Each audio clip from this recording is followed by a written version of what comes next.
ಓಂ ಶ್ರೀ ಸಾಯಿರಾಮ್. ಭಗವಾನ್ ಶ್ರೀ ಸತ್ಯಸಾಯಿ ಬಾಬಾರವರು ನಮ್ಮ ಸಫಲ ಜೀವನಕ್ಕೆ 3 ಮಹಾಮಂತ್ರಗಳನ್ನು ಕೊಟ್ಟಿದ್ದಾರೆ. ದೈವ ಪ್ರೀತಿ, ಪಾಪ ಭೀತಿ ಮತ್ತು ಸಂಘ ನೀತಿ. ಎರಡನೇದಾಗಿರುವಂತಹ ಪಾಪ ಭೀತಿ ಬಗ್ಗೆ ನಾವು ವಿಚಾರ ಮಾಡೋಣ. ಈಗಿನ ಪ್ರಪಂಚದಲ್ಲಿ ನಾವು ಎಷ್ಟೊಂದು ಪ್ರತಿನಿತ್ಯ ಎಷ್ಟೊಂದು ಸುಳ್ಳು ಹೇಳ್ತಾ ಇರ್ತೀವಿ, ಎಷ್ಟೊಂದು ತಪ್ಪು ಮಾಡ್ತಾ ಇರ್ತೀವಿ. ಆದರೆ ಆ ಪಾಪ ಪ್ರಜ್ಞೆ ನಮ್ಮನ್ನು ಎಷ್ಟು ಕಾಡುತ್ತೆ ಅಂತ ನಾವು ಪ್ರಶ್ನೆ ಮಾಡ್ಕೋಬೇಕು. ನಾವು ಪ್ರತಿಯೊಬ್ಬ ಪ್ರೌಢಾವಸ್ಥೆಗೆ ಬಂದಿರುವಂತಹ ಒಬ್ಬ ವ್ಯಕ್ತಿಯಲ್ಲಿ ವಿವೇಚನಾ ಶಕ್ತಿ ಅಂತ ಭಗವಂತ ಕೊಟ್ಟಿದ್ದಾನೆ.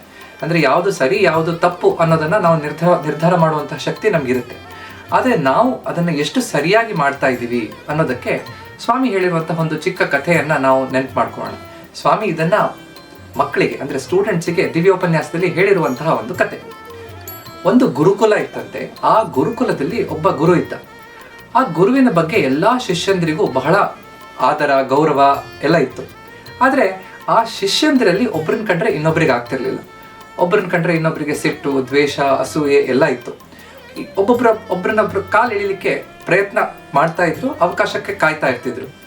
ಆದರೆ ಹೀಗಿದ್ದಾಗ ಇದನ್ನು ಹೇಗೆ ಸರಿ ಮಾಡೋದು ಅಂತ ಆ ಗುರು ಯೋಚನೆ ಮಾಡಿಕೊಂಡು ಒಂದು ದಿನ ಎಲ್ಲ ಮಕ್ಕಳನ್ನ ಸೇರಿಸ್ಕೊಂಡು ಗುರು ಆ ಒಂದು ಆಲದ ಮರದ ಕೆಳಗಡೆ ಕೂತ್ಕೊಂಡು ಎಲ್ಲ ಆ ಗುರುಕುಲದಲ್ಲಿರುವಂತಹ ಎಲ್ಲ ವಿದ್ಯಾರ್ಥಿಗಳನ್ನು ಕೂರಿಸ್ಕೊಂಡು ಹೀಗೆ ಹೇಳಿದ್ನಂತೆ. ಅಂದರೆ ಗುರುವಿನ ಬಗ್ಗೆ ಎಲ್ಲರಿಗೂ ಆದರ ಗೌರವ ಇತ್ತು. ಅದರಿಂದ ಎಲ್ಲರೂ ಚೆನ್ನಾಗಿ ಕೂತ್ಕೊಂಡು ಕೇಳಿದ್ರು. ಏನು ಹೇಳಿದ್ರು ಗುರು ಅಂತಂದರೆ, ನಿನ್ನೆ ನನ್ನ ಕನಸಿನಲ್ಲಿ ದೇವರು ಬಂದಿದ್ರು.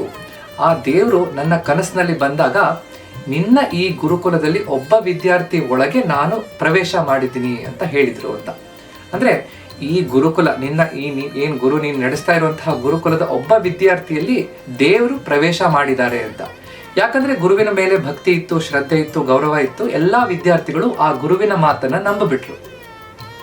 ಆ ಕ್ಷಣದಿಂದ ಅಂದ್ರೆ ಯಾವಾಗ ಆ ಒಬ್ಬ ವಿದ್ಯಾರ್ಥಿಯಲ್ಲಿ ದೇವರು ಇದ್ದಾನೆ ಅನ್ನುವಂತಹ ಆ ಅನುಭೂತಿ ಅವ್ರಿಗಾಯ್ತೋ, ಅಂದ್ರೆ ಅದನ್ನ ಯಾವಾಗ ನಂಬಿದ್ರೋ ಅವಾಗ ಅವ್ರು ಯೋಚನೆ ಮಾಡಕ್ ಶುರು ಮಾಡಿದ್ರು. ನನ್ನೊಳಗೆ ದೇವರು ಬಂದಿಲ್ಲ, ಪ್ರವೇಶ ಮಾಡಿಲ್ಲ, ಅಂದ್ರೆ ಅವನೊಳಗಿರ್ಬಹುದಾ, ಇವನೊಳಗಿರ್ಬಹುದಾ ಅಂತ ಆ ಕ್ಷಣದಿಂದ ಪ್ರತಿಯೊಬ್ರು ಕೂಡ ಬೇರೆಯವರು ಅಂದ್ರೆ ತಮ್ಮ ಸಹಪಾಠಿಗಳ ಜೊತೆ ವರ್ತನೆ ಮಾಡಬೇಕಾದ್ರೆ ಇವರಲ್ಲಿ ದೇವರಿರಬಹುದು ಅನ್ನುವಂತಹ ಆ ಭಾವನೆಯಿಂದ ಅವರ ಬದಲಾವಣೆ ಅಂದ್ರೆ ಅವ್ರೇನು ಕ್ಯಾರೆಕ್ಟರ್ ಇತ್ತೋ, ಅವರು ಏನು ಪ್ರತಿನಿತ್ಯ ನಡೆಯುವಂತಹ ರೀತಿ ಇತ್ತೋ ಅದು ಬದಲಾಗ್ಬಿಡ್ತು. ಅವರಲ್ಲಿ ಪರಿವರ್ತನೆ ಬಂತು ಅಂತ.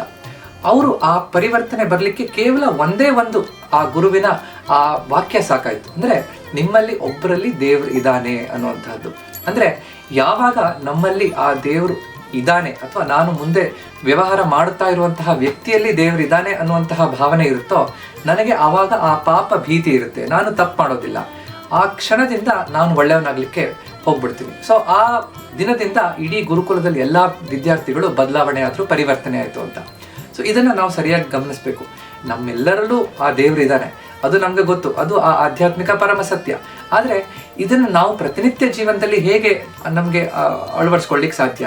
ನಾನು ಯಾರ ಜೊತೆ ಮಾತಾಡ್ತಿದ್ದೀನೋ, ಯಾರ ಜೊತೆ ನಾನು ವ್ಯವಹಾರ ಮಾಡ್ತಿದ್ದೀನೋ ಅವನಲ್ಲೂ ದೇವರಿದ್ದಾನೆ ಅಂತ ಇದ್ದಾಗ ನಾನು ಅವನಿಗೆ ಮೋಸ ಮಾಡಕ್ ಹೋಗೋದಿಲ್ಲ, ಅವನಿಗೆ ನಾನು ಸುಳ್ಳು ಹೇಳಕ್ ಹೋಗೋದಿಲ್ಲ. ಯಾಕಂದ್ರೆ ಆ ಪಾಪ ಭೀತಿ ನನ್ನನ್ನು ಕಾಡ್ತಾ ಇರುತ್ತೆ.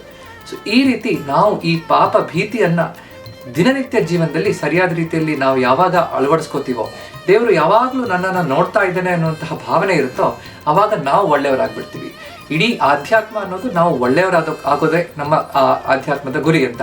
ಸೊ ಅದಕ್ಕೋಸ್ಕರ ನಾವು ಒಳ್ಳೆಯವರಾಗ್ಲಿಕ್ಕೆ ಈ ದೈವ ಪ್ರೀತಿ, ಪಾಪ ಭೀತಿ, ಸಂಘ ನೀತಿ ಈ 3 ಕೂಡ ಅವಶ್ಯಕತೆ ಇರುತ್ತೆ. ಇದೇ ಕೂಡ ಭಗವಾನ್ ಶ್ರೀ ಸತ್ಯಸಾಯಿ ಬಾಬಾರವರ ಅವರ ಜೀವನದಲ್ಲೂ ಕೂಡ ಕಂಡು ಬಂದಿದ್ದು. ಅವ್ರು ಹೇಳಿರುವಂತಹ ಅವರು ಮುಟ್ಟಿರುವಂತಹ ಪ್ರತಿಯೊಂದು ಜೀವದಲ್ಲೂ ಆ ಪರಿವರ್ತನೆ ಆಯಿತು, transformation. My biggest miracle is transformation of hearts ಅಂತ ಸ್ವಾಮಿ ಹೇಳ್ತಾ ಇದ್ರು. ಅಂದ್ರೆ ಅವರ ದೊಡ್ಡ ಪವಾಡದಲ್ಲಿ ಅತ್ಯಂತ ದೊಡ್ಡ ಪವಾಡ ಹೃದಯ ಪರಿವರ್ತನೆ. ಸೊ ಹೃದಯ ಪರಿವರ್ತನೆ ನಮ್ಮೆಲ್ಲರಲ್ಲೂ ಆಗ್ಲಿ ಅಂತ ಆಶಿಸ್ತಾ ಎಲ್ಲ ಮಾತುಗಳನ್ನ ಸ್ವಾಮಿಯ ಚರಣ ಕಮಲಗಳಲ್ಲಿ ಅರ್ಪಿಸ್ತೇನೆ. ಜೈ ಸಾಯಿರಾಮ್.